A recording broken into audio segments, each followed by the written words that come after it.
xaw cee participer rek. participer waaye moom nga ko doon dee. ayca alors monsieur Niang mën nga ñu gunge ñu wëyal li nga xamante ni moo di li des ci rubrique yi donc actualité bi Aliou Sow nga rëddal ñu ñeenti points yu nga xamante ni war nañ ci waxtaan premier bi di présidentielle de 2024 les temps de tractation. Voilà nga def deuxième sujet bi des candidats qui doivent être évalués muy deuxième sujet bi troisième bi excès de langage en politique les causes point d'interrogation quatrième bi faut-il dissoudre l'ENA donc 4 points nga am da nga koy fast track. dama koy fast track. bu ko defee yëf yi yaatu. donc ñu ñëw ci premier bi présidentielle de 2024 le temps des tractations. waaw c'est vrai que ñëpp a ngi préparé wu parce que justement on pourrait dire que l'heure est à l'urgence parce que une candidature à une élection présidentielle seulement c'est quelque chose de très important, c'est énorme pour celui justement qui est censé diriger le pays après donc le 2 avril 2024. Donc c'est vrai loolu moo tax ni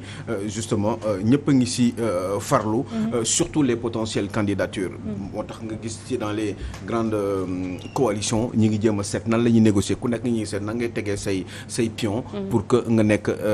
justement l'élu justement par rapport à ces élections là boo demee au niveau de Benno Bokk Yaakaar Salma eh ben ñoom ñi ngi Macky Sall mi ngi dajawaat ak ay nitam je pense tey pour continuer à réfléchir ci nan la kan la ñu mën a teg pour mu wuutu ko au niveau de cette grande coalition Benno Bokk Yaakaar boo demee ci Yewwi Askan Wi aussi ils sont en train de réfléchir par rapport à la situation justement actuelle surtout concernant la position de Ousmane Sonko ou la situation de Ousmane Sonko boo demee aussi ci waa Taxawu Dakar eh bien ñoom ñi ngi négocier def tout après dialogue yi pour jéem a xool ñoom aussi nan la ñu war a mën a def Parti socialiste justement boo demee ci PS aussi c'est pareil PS ñi ngi naan est-ce que ça serait il y aurait pas une division parce que ñii am na ñoo xam ne nee nañu dañu bëgg a toog biir benn bokk yaakaar am ñoo xam ne nee nañu ñi ngi xeex pour que Parti socialiste ce grand parti socialiste de Léopold Sédar Senghor puisse obtenir puisse avoir un candidat à ces élections présidentielles boo demee aussi ci candidats yi ndaw yi surtout les femmes ndaw yi non candidat du ndaw juste par rapport à la puissance électorale foofu laay waxee expérience bi ñu am ci politique ku ci mel ni Aïda Mbodj qui débarque qui va être candidate Soham Wardini l'ancienne maire de Dakar qui va être candidate aussi Soham wala Rose dafa am soit ak Rose. dafa am Rose mooy la mooy médecin bi. waaw mooy je crois qu'il est gynécologue. et donc mais Soham mooy nekkoon adjoint wu Khalifa Sall bi Khalifa Sall amee problème. moom moo ko wuutu ci biir mairie de Dakar moom la Barthélémy Diaz wuutu aussi ci Rose Wardini Soham Wardini qui a été une ancienne proche de Moustapha Niasse au niveau de l'AFP. Donc ça fait que effectivement gis nañu ñëpp a ngi fi Abdourahmane Diouf aussi qui est candidat ñoom Cheikh Bamba Dièye ils ne se sont pas encore déclarés peut-être que Cheikh Bamba Dièye il sera aussi candidat il y en a beaucoup dans ce pays il y aura aussi des candidats yoo xam ne kenn xamul leen ci réew mi jóg nañu Abdourahmane Camara l'ancien DG de la douane l'ancien justement directeur de cabinet ou secrétaire général de ce grand ministère que détenait justement Karim Wade donc yooyu yëpp faisant ça fait que effectivement est-ce que ak ñi ñu xamagul Salma ñoo xam ne ñu ngi leen di wax moo tax ce serait bien des fois ñu leen di télévision yi di leen invité ñi nga xam ne sénégalais yi xamuñu leen ñu am xam-xam waaye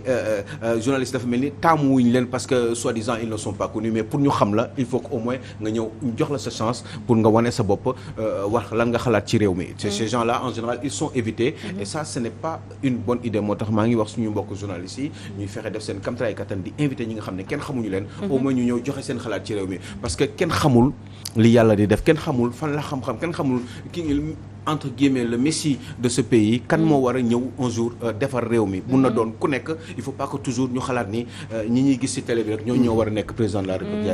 il y a des potentiels qui sont cachés potentiels candidats qui sont cachés qui peuvent peut-être ak kàttanu yàlla un jour defar réew mi pourquoi on est obligé tout le temps de répéter de récupérer toujours les mêmes personnes pourquoi bu ñuy def ci télé yi wala ci journaux yi en affiche dañu naan les potentiels candidats les potentiels présidentiables pourquoi du ñu def Moustapha Niang Mamadou Moustapha Niang ne ko voilà Mamadou Moustapha Niang ce serait un bon créneau ou un bon potentiel pour être président de la République. Et puis ci doonu sax dañ ciy dugg sa deuxième sujet bi ndax des candidats qui doivent être évalués évaluer donc. mais mooy évaluer voilà bravo seulement moo tax ma waxoon les candidats qui doivent être évalués mais évaluer comment est-ce que mais en même temps aussi c'est pas évident parce que candidats yi ñu bëgg a nekk président de la République mais du ñu ñëw ñeme jàkkaarloog Salma Ibrahima Fall. alors que ce n'est pas normal. ils doivent venir ici waxtaan jàkkaarloog Sénégalais expliquer ñoom Abdou Mbaye ils doivent certainement être des candidats Abdou Mbaye bu soo ñëw petit-déj. c'est bien les autres aussi pourquoi Macky Sall du ñëw un jour président petit-déj taxaw ne mais man nii laa xalaat ni ki ma war a wutu nii la war a mel et cetera man nii laa ko gisee et cetera pas forcément être toujours à RTS wala dans les autres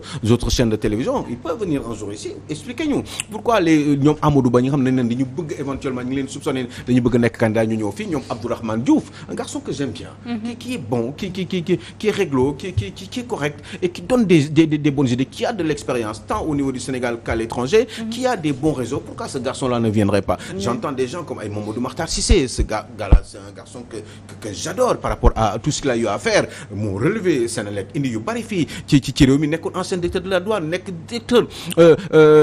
du budget bu ministre du budget du Sénégal un gars expérimenté ces gens-là pourquoi duñu ñëw wax ñu lan la ñu xalaat ci réew Aminata Touré qu'elle revienne qu'elle nous explique véritablement ce qu'il en est troisième mandat bi moo doon problème bi ak Macky Sall et par contre elle a toujours eu à soutenir le président Macky Sall sur toutes ses réalisations bilan wu Macky Sall moom Aminata Touré d'accord na ci li mu d'accord wuloon kay mooy troisième mandat bi léegi quelle serait sa position par rapport à l'avenir puisque son seul problème avec Macky Sall c'était le troisième mandat. mais tamit elle s'est encore prononcée pour dire que troisième mandat c'est vrai que réglé nañu ko mais aussi il faut pas que mu ñu defal liste c'est pas à lui de choisir kan ak kan mooy bokk loolu aussi nekk na ci combat bi ñu war a mën a yoonam mënatu si nekk parce que bokkatul Benno parce que jóge na fa xalaatam rek la mën a jox au niveau de Benno Siggil Sénégal donner donc son avis au niveau de Benno Siggil mais comme bokkatu fa mënul wax li Macky Sall war a def. mais en tant qu'homme politique aussi en tant qu'acteur politique am na droit quand même mener benn combat dire que du Macky Sall mooy teg kan ak kan mooy bokk mais ñëpp a war a bokk ñu dem ci élection yoo xamante ni ku nekk di nga ci gis sa bopp. waaw mais tout à fait mais loolu il faut juste surveiller moom ñu surveiller processus bi ni muy doxee du dépôt des candidatures jusqu'au terme de dépôts et puis après ñan ñooy bokk loolu il faut que ñu surveiller ko peut-être créer des commissions wala bu fekkee dafa am ay propositions yi ñuy def pour yokk xalaat pour que affaire bi mën a am une transparence ba nga xam ne kenn du mën a boddi kenn Bougane s'il a justement le nombre suffisant de parrainage mu mën a nekk mais ki amul aussi parrainage mu bañ a mu bañ a bokk bu fekkee ne 60 000 personnes la ñu soxla pour ñu parrainer la et bien 60 000 yooyu mu doon ay 60 000 personnes yu wóor a voilà c'est tout mais di wax diw non day jarul wax ndax moom moo war a décider kan mooy bokk ak ku du bokk. parce que on a l'impression que Macky Sall aussi dafa bëgg a def Sonko du bokk man maay bokk alors que gars yi non Sonko du bokk man duma bokk. fi nekk nii loolu la dañoo tàmm Sonko du bokk man duma bokk finalement mais Sonko du bokk man duma bokk boobu on a l'impression que Mimi Touré aussi bokk na ci combat bi nga xamante ni jamono ji yitteel na ko loolu moom ak yeneen acteurs yu ci bëri mais est-ce que Aliou Sow doguma la bu fekkee combat yooyu ñoom comme ni nga ko sàkkoo ñoom candidats yi ñu génn wax seen ay programme ñu xool ñan ak ñan ñoo méngoo wala sax ñoom la ñu sàkku teg leen ci siège président Macky Sall est-ce que bu ñu ko teelee def nag dina baax ci ñoom ndax gis nañu ñenn ci ay candidats yoo xam ne fi mu ne nii liquider leen lañu gën a jege est-ce que ñoom ñooñu bu ñu génnee di wax wala di dal ci loo xam ne daal du arranger gouvernement bi duñ leen tënk ci benn côté wala ñu xool fu ñu leen teewee. mais ils n'ont qu'à assumer leur responsabilité je pense que ni keroog par exemple li ngay wax ni li koy xaw a firndeel tuuti bon je ne sais pas la suite conséquences yi mais bi Macky Sall convoqué ay nitam ay ñooñam noonu ba leen laaj leen kan moo bëgg a nekk candidat je pense que ni Abdoulaye Diouf Sarr yëkkati na loxoom. yaa ngi dégg yan conséquences lay am mais ñeneen ñëpp dañ ko ne yow finalement ñun jox nañu la carte blanche yow yaay seet ci suñu biir kan ngay décider mais ñeneen ñi aussi Mimi Touré Macky Sall mënulu ko dara Ousmane Sonko bu naree nekk candidat Macky Sall je ne pense pas que Macky Sall mënu ko dara parce que du problème loolu nu mu tudd parrainage mooy poser problème Ousmane Sonko parce que il aura au moins 13 députés yoo xam ne problème d'inéligibilité kay la ñuy wax problème d'inéligibilité loolu je ne pense pas que ni Macky Sall puisse Macky Sall mën na dimbali Ousmane Sonko mu bokk mais mënu ko empêcher mën na ko dimbali mu bokk mais mënu ko empêcher mu bañ a nekk candidat bu fekkee ni yoon mettre na Ousmane Sonko dans les conditions qui lui permettent d'être candidat. mais kan mooy yoon d'abord. lan moo tax ñoom Amadou Ba ak Aly Ngouille Ndiaye ba tey nanguwuñoo wax la justice mooy ñi fal député Yewwi Askan Wi ba yóbbu leen jox leen autorisation ba ñu dem élection ba nekk ay député à l'Assemblée nationale. justice mooy ministre de la justice bi le président fal aussi. waaw mais au même moment boobu tamit ñi ngi fi woon te élection législative amoon na te presque ils ont failli remporter la majorité à l'Assemblée nationale. d'accord ñu bàyyi Mouhamadou Moustapha Niang mu wax impression par rapport ak li ñu jot a wax fii. Merci beaucoup comme ni nga ko waxee léegi je pense que monsieur Sow a fait une analyse pertinente à savoir li ma doon wax léegi c'est d'utiliser le maximum de chances pour aller trouver les meilleurs Sénégalais partout où ils se trouvent dans le monde pour venir gouverner le pays. Et je pense que exemple bi wane na ko tey jii bu ñu demee ba États-Unis Obama quelqu'un boo xam ne papaam rek Ghana la juddoo. ñu bàyyi ko réew mi et il a montré que c'est l'un des meilleurs présidents de toute l'histoire des États-Unis. Ce qui veut dire que ñun on doit être ouvert. Mais aussi li ñu war a jiite mooy parce que marche yi fi am xeex yi fi am ku jàpp ne ay problème mu troisième mandat rek la da ngay juum. C'est une aspiration d'être gouverné autrement. su ñu demee ba émigré yi nekk ci à l'étranger di jël seen xaalis liggéey ko ba mu leew leen ñuy ñëw di ko financer parti politique di joxe bu ñu tëj nañ wal fu ñu indi seen alal. am na benn aspiration bu ñu bëgg. du ay kii jël kii toog kii jóg déedéet ils veulent être gouvernés autrement. Ils ont voyagé. xam nga le Sénégal nit ñi dañu raw dëkk bi. parce que ils ont eu la chance de vivre vers d'autres horizons. Et cet horizon-là les bonnes pratiques yi nga xam ne moo fa am ils ont soif de le voir dans leur pays.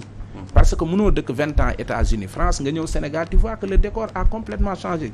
nga ñëw bëgg a investir doo ko def donc au fait tey moi je trouve que su fekkee ne am na léegi loo wax c'est très important ce qu'on appelle les jurys d'honneur. tey Sénégal dañu am benn chance bu ñu musul am. mooy pour la première fois de l'histoire du Sénégal un président n'est pas candidat. Ce qui veut dire que les contours sont à zéro.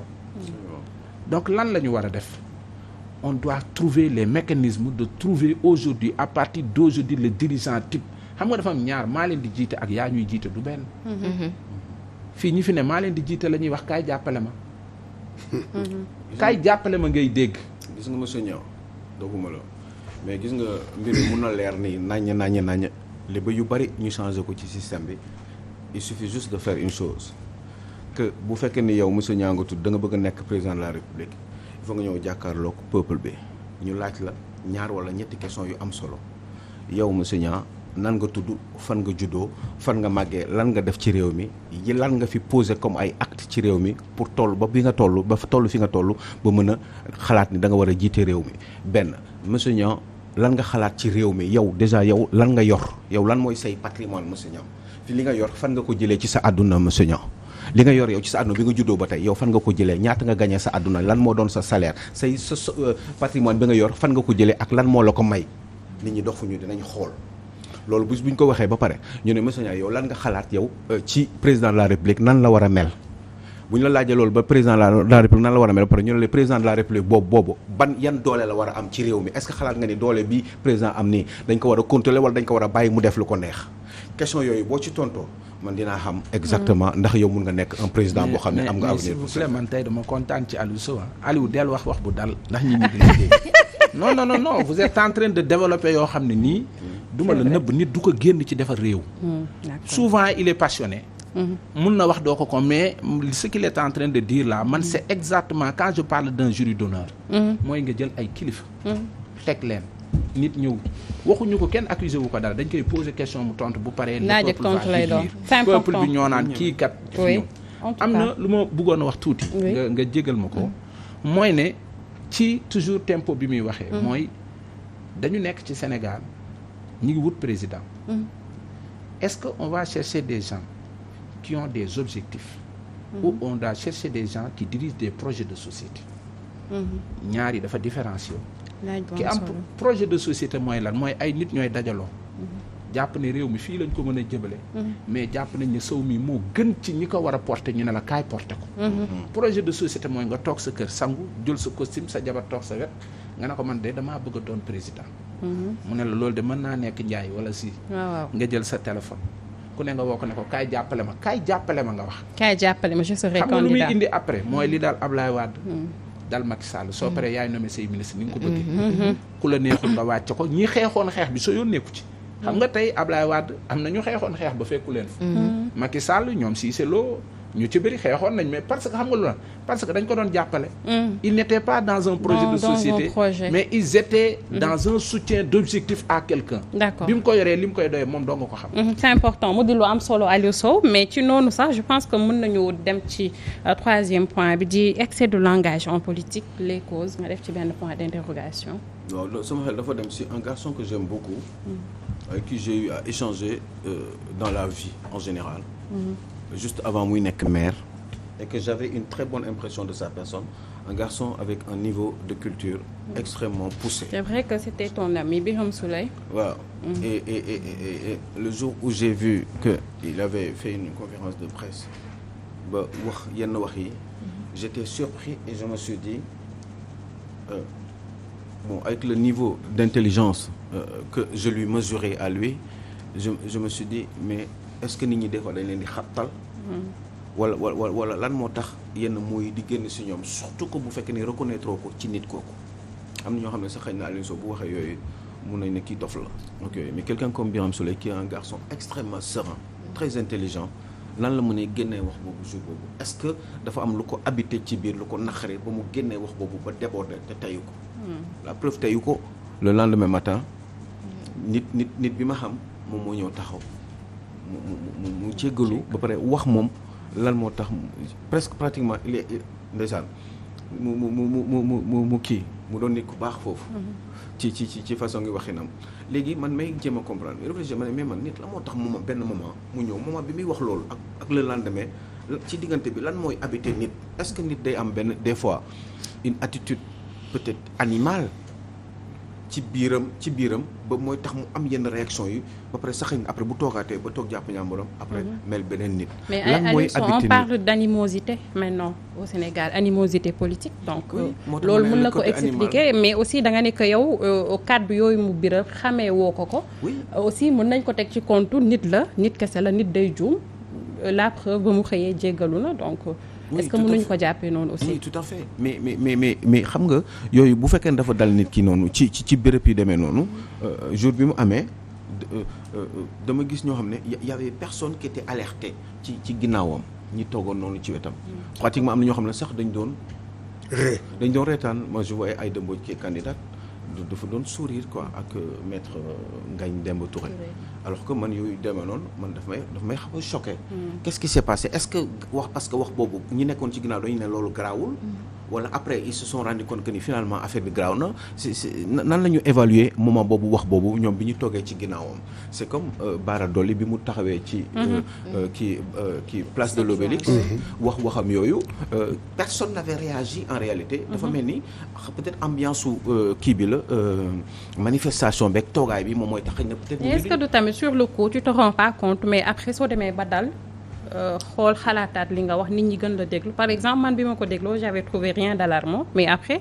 soo déggee nit ñi di wax nga dem dégluwaat tu te rends compte que d'accord man li ma jàpp ci li Birame Souleye yi wax je me dis que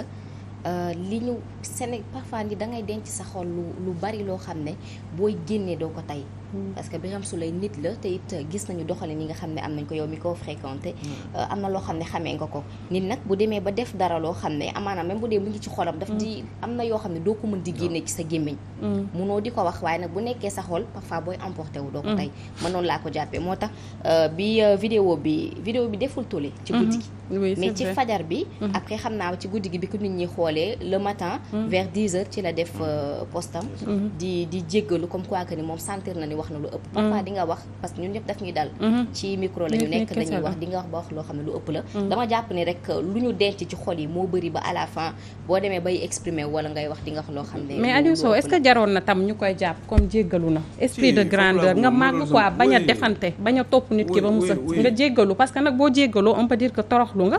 jéggalu nga réccu nga sa kàddu yi nga waxoon est-ce que parfois aussi du ñu bàyyi mu sedd quoi bañ a topp nit ki ba mu sëkk. waaw mais balaa Aliou Sow di wax ça comme ça parce que man ma xam nga man je pense que tey boo bu fekkee ne da nga bëgg a nekk njiit ci réew am na yoo xam ne yow sa jëmu bopp da nga ko war a matale mooy nga contrôler yow sa bopp booy wax c'est ça la ñuy wax nit gis nga booy gis ñu lay naan les ministres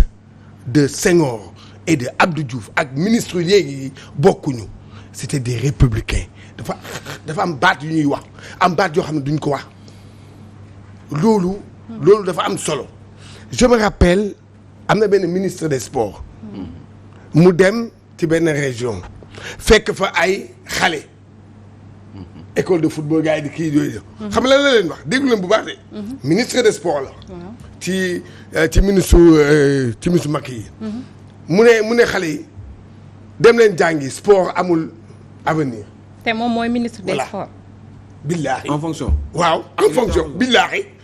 ñi may dégg xam nañ li may wax man jour boobu laa demandé à ce que Macky wàccee ko comment un ministre xoola baat bi xoola kàddu bi àndul de xoola waaw yow nga nekk ministre des sports nga fekk ay xale nga ne leen bàyyi leen football bi bàyyi leen kii bi lii amul avenir te yow nga nekk ministre des sports xalaas moom laa yow dama ne la boo demee ba nga xam ne yow da ngay jël sa yoon yow nga naan da nga nekk njiit muy njiit fépp nag du rek ci gouvernement bi muy njiit fépp même yow mi tey jii boo demee ba di jiite sa entreprise am na wax yoo xam ne da nga koy éviter am na wax yoo xam ne doo ko wax dina nekk sa xol dina tàng mais da ngay contrôler wu da ngay am maturité boo xam ne yow da ngay toog nga xam nooy waxee c'est ça le problème aujourd'hui et ça loolu lii kii sujet bi mu indi c'est ça moom moo ñu naree yàq ñun Sénégal animosité lañ tollu ko mais même uy ma Tanor Dieng nekkuñu ay nit non Tanor Dieng ana lu mu andi réewul mais Tanor Dieng bu doon am na yoo xam ne bu ko waxoon dëkk bi tàkk bu ko waxoon daa yi muy dund on non de Dieu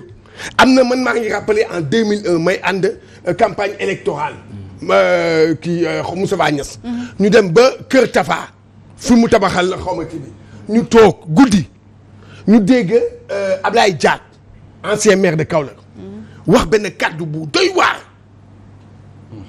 mais Moustapha Niasse dafa toog au nom de Dieu mu ngi toog depuis li ñuy wax yëpp moom mu ngi naan non comment se fait-il que nit bu mel nii en tant que maire ngay génne parce que c'est vrai comme yow di nga waxee il était fâché Ablaye Diack était fâché dem si yàlla mais nag daf ko wax mun na ko wax nit boo demee ba toll yenn kii nekk njiit waxloo di wax yenn. c'est vrai wax bal la en tout cas waxtu wi fi mu ne xëy na ñu rapidement le vrai problème rapidement on n'a plus de temps parce que le vrai problème aujourd'hui l'interrogation que nous devons nous poser est-ce que ñi ñu jàpp ne ñun ñooy suñuy kilifa mat nañ ko c'est ça Sénégal on va important même les ministres da ngay dégg ministre wax nga tiit da ngay dégg député wax nga tiit alors que le pays là man damay toog ba mu yàgg ma ne waa 4e division ñooy gérer non yow xam nga li ma parce que gis nga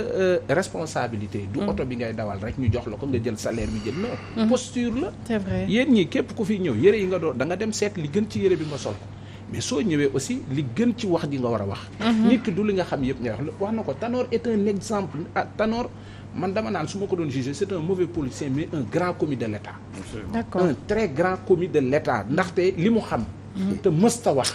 dañ ko war a jàngal c'est-à-dire le cas de Tanor tey dañ ko war a jàngal Sénégal wan leen ne nit soo bëggee parce que un leader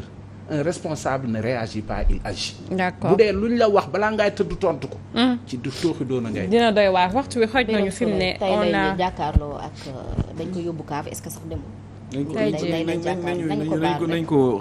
bu ñu bàyyi nañu bàyyi di humilier nit ñi nit kese la mun na juum bu defee dafa def erreur bi ñëpp xam nañ ni loolu non seulement erreur la mais ça peut arriver à tout le monde parce que Birame Souleye nekk un être humain bu leen ko toroxal quoi parce que soi-disant dafa génne ay mots yoo xam ne dafa débordant bàyyi leen di doomu jàmbur te di leen jiital yërmande toujours te suñ ko baalee nañu baal ñëpp Alioune Sow waaw non na ñi def yu bon yëpp waxi nañ ko kii te ñooñu tamit bu ñu génnee ñu bàyyi waat xel même man Birame li mu wax nii man léegi damay gën a moytu parce que ça peut m'arriver daf may sax yedd nit kese la nit dof aussi on a vu ginnaaw bi mu waxee woon jéggalu na mais da ngay jéggalu à vrai dire mu mel ni sa excuse yooyu dañ koy jël tegee ko na la tu te rends compte que ni pendant que j'y pense que Nit Doff ça fait combien de mois qu'il est en prison dañ ko fàtte prison mais ce garçon là il ne mérite pas ça c'est un bon garçon xol bi dafa c'est un gars bien xam nga jaru ko quoi. ayca bàyyi leen ñu ngeen te waxtu wi xoj nañu àdduna beneen yoon ñu wax ci ENA. waaw ENA bàyyi ci xel man maa ngi xalaat ni ENA laa bëgg dama bëgg xam ndax ENA war nañ ko dissoudre wala déet parce que ces grands comités de l'administration sawaay mi ko doon wax léegi ñooñu ñëw téye réew mi téye alalu réew mi téye confort réew mi di ci def naka sulul noonu ñooñu da leen for a jëlee peut-être wala ñu dugal ñeneen ci seen biir ñoo xam ne ay ingénieur lañu ay producteur lañu mi ngi noonu France dindi nañ ko ayca ñu lay jaajëfal bu baax a baax waxtu wee ñu xoj mais waxtaan bi amoon na solo donc dañuy def une petite pause après revenir pour la dernière partie.